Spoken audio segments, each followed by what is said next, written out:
това, а именно чиста вода. Няма да ви разказвам само как се почувствах, а и ще ви покажа. Всеки ден по едно и също време, при едно и също осветление, ще правя една снимка. Ето моят 30-дневен визуален дневник на хидратация. Това е лицето ми в ден едно. Първата седмица беше трудна. Липса на кофеин, главоболие и аз като много от вас също страдам от синдром на сухото око. Усещам постоянно това парене и чувство за сухота и прашинка в очите. Към ден седми нуждата да използвам капки за очи просто почти изчезна. Защо?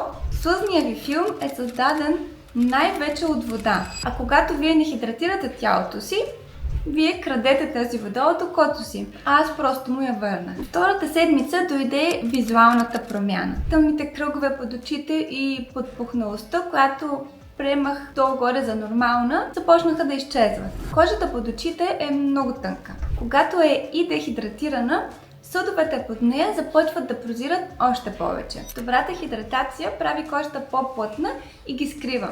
Даже след това може да нямате и нужда от коректор. През последните 2 седмици усетих и най-важната промяна, а именно напрежението в очите ми намаля. И също спрях да забелязвам толкова често мушиците в дясното си око.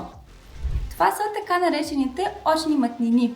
Ако сте пропуснали видеото ми на тази тема, линкът е в описанието. Това видео помогна на много хора.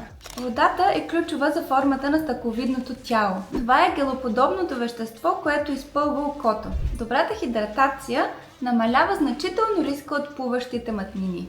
Най-големият шок дойде, когато сглобих всички 30 снимки в едно видео.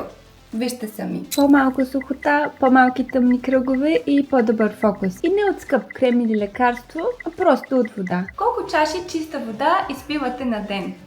Бъдете честни и напишете числото в коментарите. Ако това видео ви е мотивирало, предизвиквам ви да пробвате това дори само за 7 дни. Вижте сами разликата и споделете своите резултати. Абонирайте се, защото всяка седмица ще разкривам още по една тайна за здрави очи.